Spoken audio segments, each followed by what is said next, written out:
Hello everyone, कैसे आप सब लोग। आई होप आप सब लोगों की तैयारी एकदम ज़बरदस्त तरीके से चल रही होगी। यस, चलो तो आज हम लोग डिस्कस करने वाले हैं कि अगर हमें नीट 2023 में 180 में 180 लेकर के आना है। यस, तो ये सुनने में लगता है कि नहीं हो पाएगा, लेकिन हो सकता है और हुआ है। बहुत सारे बच्चों ने किया है, आप लोग भी कर सकते हो। तो अगर आप भी ये टारगेट लेकर के चल रहे हो कि केमिस्ट्री में मेरे को 180 बाई 180 लेकर के आना है, तो कैसे कर सकते हैं।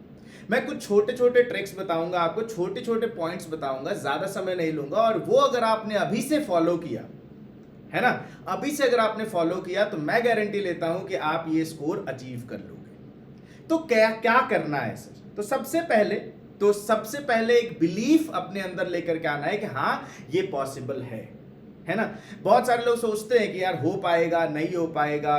तो सबसे पहले वो सारा हाँ ना जो है वो हाँ में बदल जाना चाहिए कि yes, it is possible and मैं ही करूंगा। हुआ भी है पहले और मैं भी अब आगे करने वाला हूं। एक बिलीफ सिस्टम, एक स्ट्रॉन्ग बिलीफ, एक पॉजिटिव बिलीफ आपके अंदर होना चाहिए कि हाँ कर सकते हैं। मेहनत आपको करनी है, दिशा, डायरेक्शन, क्या क्या यूज करना है, कैसे करना है, टाइम कहां पे कितना देना है, क्या सिलेबस के अकॉर्डिंग पढ़ना है, ये सब कुछ मैं बताऊंगा। लेकिन जो एफर्ट्स डालनी है इसके लिए, क्योंकि अगर आपने सपना ऊंचा देखा है तो मेहनत भी जबरदस्त करनी पड़ेगी, है ना। इजी नहीं है, लेकिन हाँ पॉसिबल है। तो सबसे पहले मैं आपको जो डिस्ट्रीब्यूशन है वो बता देता हूं कि अगर मैं इनऑर्गेनिक की बात कर रहा हूं, अगर आप इनऑर्गेनिक केमिस्ट्री की बात करें, आपको पता है केमिस्ट्री में 3 पोर्शन में क्वेश्चन पूछे जाएंगे। तो इनऑर्गेनिक केमिस्ट्री की अगर मैं बात करूं, तो इनऑर्गेनिक से आप देख रहे होंगे कि इनऑर्गेनिक से आपको कितने सवाल मिल रहे हैं। इनऑर्गेनिक से 34% आपको इनऑर्गेनिक केमिस्ट्री से।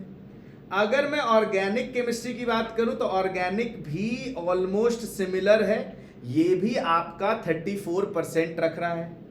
अगर मैं फिजिकल केमिस्ट्री की बात करूं, तो फिजिकल केमिस्ट्री से जो क्वेश्चन आता है वो अप्रोक्सीमेटली 32% के आसपास है। यानी अगर एवरेज देखा जाए तो सबसे लगभग बराबर सवाल ही पूछे जाते हैं। अगर टोटल क्वेश्चन मैं 45 के हिसाब से मान के चल रहा हूं, तो 15 के हिसाब से क्वेश्चन पूछे जाएंगे। समझ रहे हो, ऑलमोस्ट सिमिलर। हाँ, एक दो क्वेश्चन कभी ऑर्गेनिक में ज्यादा आ जाएगा, कभी फिजिकल में कम आ जाएगा, लेकिन आप एक जनरल ये मान के चलो कि आपको तीनों ही टॉपिक पर उतनी ही मेहनत करनी पड़ेगी। आप किसी को कम और किसी को ज्यादा नहीं कर सकते।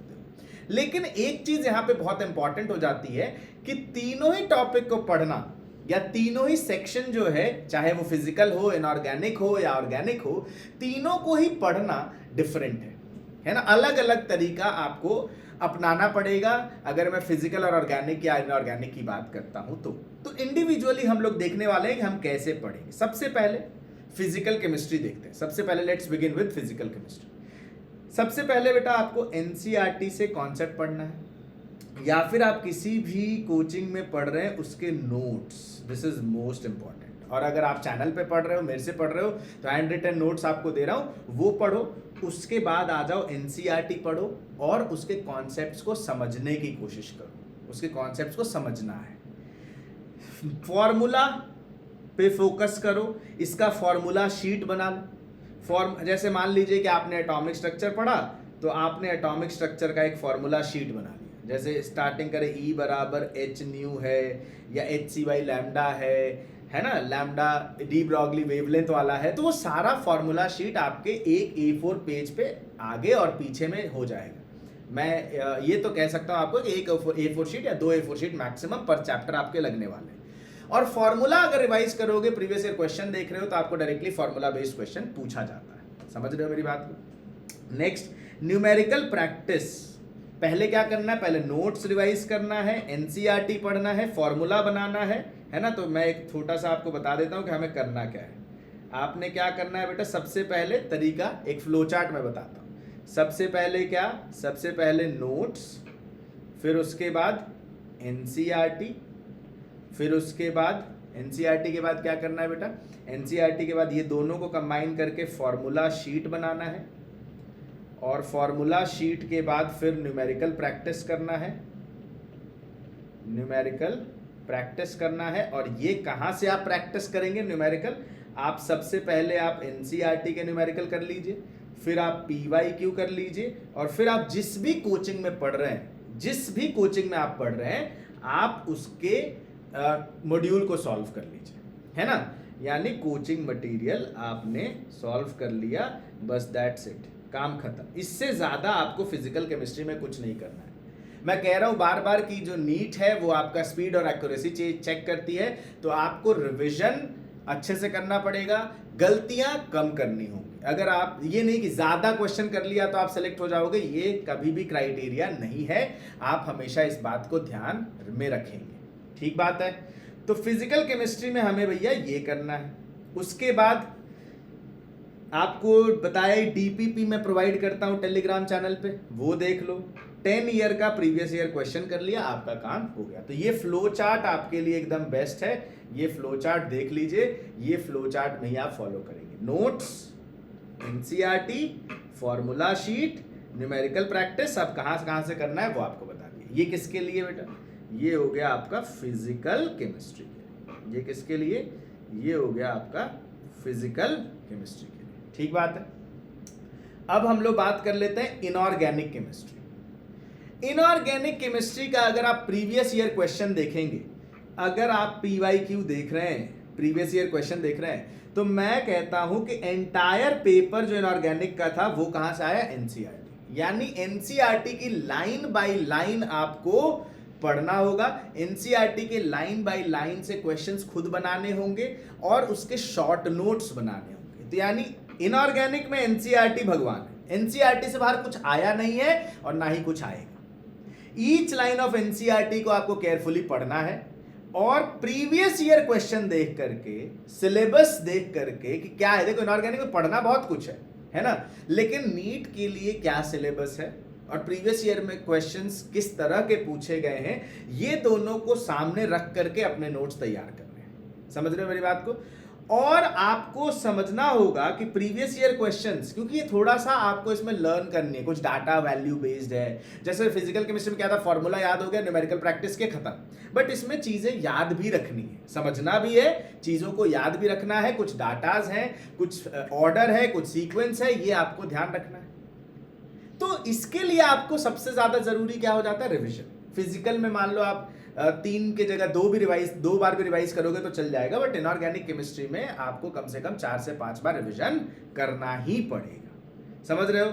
जब भी आप रीड कर रहे हो एनसीईआरटी, जब भी आप रीड कर रहे हैं, तो आपको एक आदत बनानी होगी, हाईलाइट करना होगा एक्सेप्शंस।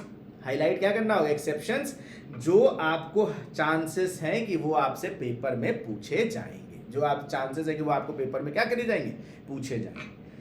तो इनऑर्गेनिक पढ़ने का तरीका मैं आपको एक अपने अंदाज में बता देता हूं कि आप कैसे पढ़ेंगे। इनऑर्गेनिक के लिए आपको क्या करना है, सबसे पहले जरा सब लोग देखें। सबसे पहला काम तो वही है, नोट्स। नोट्स जैसे ही रिवाइज हो गया फिर आप आ जाइए एनसीईआरटी पे। नोट्स जैसे ही रिवाइज हो गया फिर किस पे आ जाइए? एनसीईआरटी पे। एनसीईआरटी में अंडरलाइन करिए या हाईलाइट करिए। एनसीईआरटी जब आप पढ़ रहे हैं तो हाईलाइट कीजिए। अब इन दोनों से आपको क्या करना है बेटा? इन दोनों से जब आपने ये दोनों निकाला तो इससे आपको शॉर्ट नोट्स बनाने, इससे आपको क्या करने हैं? शॉर्ट नोट्स बनाने। जो भी इसमें भी हाईलाइट किया आपने, एनसीईआरटी में भी जो हाईलाइट किया है, नोट्स में भी जो हाईलाइट किया है, उससे शॉर्ट नोट्स बनाने। अब शॉर्ट नोट्स किसके किसके होंगे सुन लीजिए। शॉर्ट नोट्स सबसे पहले एक्सेप्शंस के होंगे, इंपॉर्टेंट ऑर्डर्स के होंगे, इंपॉर्टेंट ऑर्डर्स के होंगे, है ना।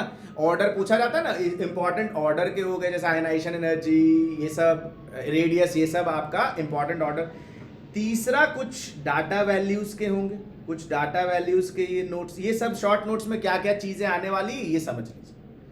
और चौथा कुछ important points, important points, important points. तो ये शॉर्ट नोट्स में ये सारी चीजें आपकी होनी चाहिए।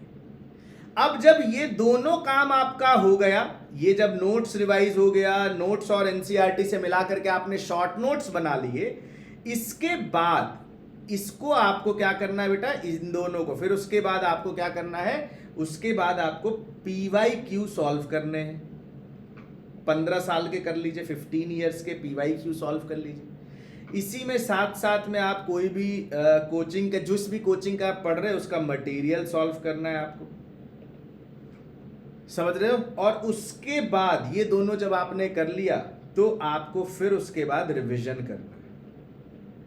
अब इसमें भी जो आपको इंपॉर्टेंट लगता है इनमें, उसको भी इस शॉर्ट नोट्स में आप डाल लीजिए।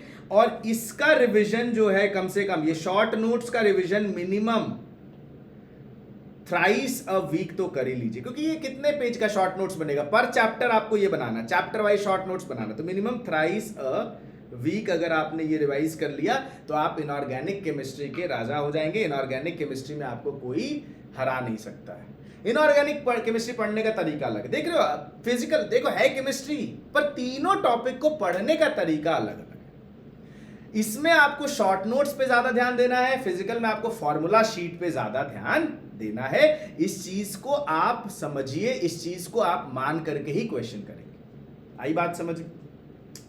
अब बात कर लेते हैं बेटा ऑर्गेनिक केमिस्ट्री, जिससे बहुत लोगों को डर लगता है ना।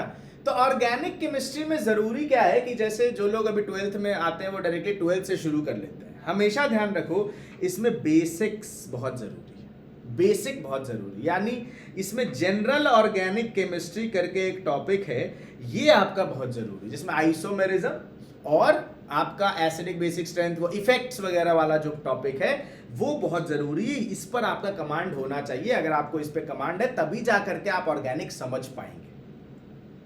तो जब आप ऑर्गेनिक केमिस्ट्री शुरू करते हैं तो आपको मैं इसमें ही बता देता हूं, इसमें what you have to do, फिर से सुन लीजिए, इसका भी मैं आपको तरीका बता देता हूं ऑर्गेनिक केमिस्ट्री कैसे पढ़ना। बेटा जब भी आप ऑर्गेनिक शुरू करते हैं, ऑर्गेनिक अगर आप बिल्कुल नए हैं तो मैं तरीका बताता हूं। सबसे पहले आपको बेसिक पढ़ना है, सबसे पहले आपको बेसिक पढ़ना है। बेसिक्स में क्या आएगा, general organic chemistry, general organic chemistry. General organic chemistry में क्या है ये सुन लीजिए। जनरल ऑर्गेनिक केमिस्ट्री में एक तो आपका IUPAC हो गया, एक आपका क्या होगा IUPAC, आइसोमेरिज्म और इफेक्ट्स। अगर ये तीनों चीज आपका कंठस्थ है, अगर ये तीनों चीज पर आपका कमांड है, तब एक्चुअल में आप ऑर्गेनिक पढ़ना शुरू कीजिए। और ये कहां से पढ़ेंगे, ये जनरल, ये सब कुछ आप पढ़ेंगे अपने कोचिंग के नोट से, जहां से भी आप पढ़ रहे हैं इस नोट से पढ़ेंगे आप।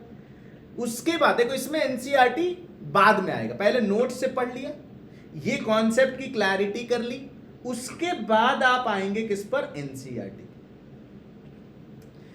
अब सुनिए जरा ध्यान से, NCERT में बहुत कम दिया हुआ है एज कंपेयर टू, अगर मैं बात करूं कि जब आप क्वेश्चंस पूछे जाते हैं तो उसमें आपको डायरेक्टली इससे पूछ लिया जाता है, लेकिन फिर भी मैकेनिज्म वगैरह जो है वो आपको अलग से देखना पड़ेगा। तो इसमें जितने भी रिएक्शंस हैं वो सारे पढ़ने हैं, और इन रिएक्शन का जो मैकेनिज्म है उसके लिए आपको नोट्स रेफर करना है, क्योंकि सारे रिएक्शन का मैकेनिज्म आपको NCERT में नहीं दिया हुआ। बहुत ध्यान से सुनिएगा, NCERT सिर्फ किसके लिए पढ़ना है, रिएक्शंस के रेफरेंस के लिए, कि कौन कौन से रिएक्शन मेरे को पढ़ना है, और इस रिएक्शन का जो रेफरेंस है वो आपको नोट से, यानी मैकेनिज्म जो है वो आपको नोट से उठाना है। और जब ये दोनों पढ़ लें आप, ये दोनों कर लें, तो आप क्या करें, अब आप नोट्स बनाएं। फिर से अब आपका शॉर्ट नोट्स आ जाता है। अब शॉर्ट नोट्स में क्या क्या होगा, शॉर्ट नोट्स में क्या क्या होंगे, देखिए अब इसके बाद आता है शॉर्ट नोट्स। अब शॉर्ट नोट्स में क्या क्या होंगे मैं बताता हूं। शॉर्ट नोट्स में सबसे पहले आपके पास होना चाहिए क्या, यहां पर अब आ जाता है नेम रिएक्शन, है ना, नेम रिएक्शन हो गया शॉर्ट नोट्स में, कन्वर्जन्स हो गए, आपके रिएजेंट्स हो गए, है ना, ऑक्सीडेशन, ऑक्सीडाइजिंग और रिड्यूसिंग जो भी आपके पास रिएजेंट्स है वो हो गए, यानी ऑक्सीडेशन और रिडक्शन से रिलेटेड जितना भी है वो सब आपका हो गया इसके अंदर, है ना। तो ये आपके, और टेस्ट, और क्या बेटा, केमिकल टेस्ट, ये हो गए शॉर्ट नोट्स। देख रहे हो तीनों केमिस्ट्री को पढ़ने का तरीका अलग अलग है, तो इसमें आपके ये शॉर्ट नोट्स होने चाहिए। और ये शॉर्ट नोट्स आपको कैसे करना है, जैसे मान लीजिए आपने NCERT का एक चैप्टर पढ़ा तो उसमें रिलेटेड जितने रेम रिएक्शन है लिख लिया, उसमें रिलेटेड जितने कन्वर्जन है वो लिख लिए, उसमें रिलेटेड जितने रिएजेंट्स है वो लिख लिए, क्या उसमें ऑक्सीडेशन रिडक्शन से रिलेटेड कुछ है वो लिख लिया, और क्या उसमें टेस्ट, जैसे मान लो अल्कोहल फिनॉल ईथर पढ़ रहे हो तो ल्यूकास टेस्ट पढ़ लिया, नेम रिएक्शन जो उसमें आएगा वो पढ़ लिया। तो ये सारा कुछ आपको पर चैप्टर, शॉर्ट नोट्स पर चैप्टर होने चाहिए, और जब आप पूरा ऑर्गेनिक पढ़ लें तब उसको कंपाइल कर लीजिए। इसीलिए मैं कहता हूं कि A4 शीट में लिखिए, ताकि जब आप नेम रिएक्शन का एक शीट बनाया है, कन्वर्जन का एक शीट बनाया है, तो जब पूरा चैप्टर हो जाए तो उसको कंपाइल करके स्टेपल कर लिया, आपका काम आसान हो जाएगा। कॉपी में लिखोगे तो फिर वहां पे चिपकाते रहोगे, दिक्कत होगी। तो ये पर चैप्टर अगर आपने इसको फॉलो किया तो आपके लिए बहुत हेल्पफुल होगा, बहुत बेनिफिशियल होगा। एंड उसके बाद फिर बाकी कहानी तो सेम हो जाती है कि फिर उसके बाद PYQ कर लीजिए, 15 साल का कम से कम PYQ कर लीजिए, बस उसके बाद खत्म। एंड इसको भी एटलीस्ट आपको 2 से 3 बार रिवाइज करना ही पड़ेगा। तो आई होप आपको मैं तीनों केमिस्ट्री किस तरीके से पढ़ना है ताकि आप 180 में 180 ला सकते हैं वो मैंने बताया। अब ये तो बात हो गई पढ़ने के लिए।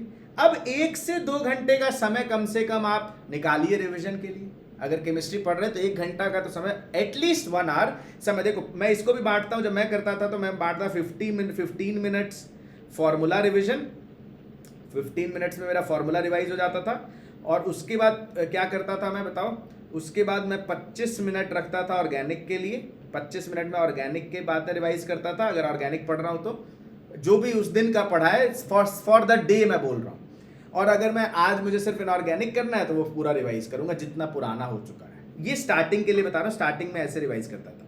तो 25 और 10 35 और 5 40, बचे 20 मिनट। 20 मिनट आप क्या करेंगे, 20 मिनट में आप इनऑर्गेनिक के शॉर्ट नोट्स रिवाइज करेंगे। तो ऑर्गेनिक का शॉर्ट नोट्स और इनऑर्गेनिक का शॉर्ट नोट्स आपको रिवाइज करना है। रिवीजन मस्ट है केमिस्ट्री के लिए। और हफ्ते में 1 बार मॉक टेस्ट दे दो। अब मॉक टेस्ट देने के लिए बहुत सारी चीज़ें अवेलेबल है, आप प्लेटफॉर्म पे भी दे सकते हो मॉक टेस्ट, हम लोग यूट्यूब पे भी करवा रहे हैं। तो आप हफ्ते में 1 बार केमिस्ट्री का मॉक टेस्ट लेकर के बैठ जाओ, और प्लीज़ टाइमर लेके बैठना। ये नहीं कि बस कर रहे हैं तो किए जा रहे हैं, टाइमर लेके बैठिएगा कि भाई इतने 1 घंटे का टेस्ट है, इसमें 30 क्वेश्चन सॉल्व करना है मेरे को, या 45 क्वेश्चन सॉल्व करना है ना, 45 क्वेश्चन ही सॉल्व करना। तो ताकि आप अपने मेन एग्जाम पैटर्न के हिसाब से आप रिलेट कर सकें, ताकि लास्ट में आपके पास बर्डन ना हो कि यार हमने क्वेश्चन प्रैक्टिस नहीं किया है। ठीक बात है। और जब आप मॉक टेस्ट दोगे तो बेटा एनालिसिस इंपॉर्टेंट है। मैं पिछले भी बार जब आपसे मिला हूं, जब भी बार हम लोग मिले हैं, तब भी मैंने आपको बताया है कि analysis of each topic is very important. तो एनालिसिस क्या करना है, देखो पहला सिली मिस्टेक, कि कहीं सिली मिस्टेक तो नहीं कर रहे हो। दूसरा कैलकुलेशन एरर तो नहीं हो रहा है, मेरा स्पीड कैसा है। और चौथा कि क्या मैं डाउट क्लैरिफाई कर रहा हूं या कर रही हूं या नहीं। तो आपका जो एनालिसिस है वो 4 पैरामीटर पे होना चाहिए, silly mistakes, calculation error, speed और डाउट क्लैरिफिकेशन। इस पर आपका क्या होना चाहिए, आपका एनालिसिस होना चाहिए। तो अगर आप ये करते हो तो मैं गारंटी लेता हूं कि जो भी बात मैंने फिजिकल, इनऑर्गेनिक और ऑर्गेनिक में बताई है, अगर आपने ये फॉलो किया तो मैं गारंटी लेता हूं कि आप 180 में 180 स्कोर कर सकते हैं। पिछली बार मेरे स्टूडेंट्स ने किया है, पिछले कुछ सालों में बच्चों ने ये अचीव किया है, आप भी कर सकते हो। मैं ये जो आपको बताया ये अपने प्रीवियस एक्सपीरियंस से ही बता रहा हूँ, पास्ट एक्सपीरियंस से ही बता रहा हूँ। अगर आपने इसको स्ट्रिक्टली फॉलो किया तो डेफिनेटली 100% आप ये स्कोर अचीव कर सकते हो। और अगर ये स्कोर अचीव करोगे तो बाकी सब्जेक्ट्स में अच्छा करके आप अच्छा रैंक ला सकते हो, अच्छे मेडिकल कॉलेज में जा सकते हो।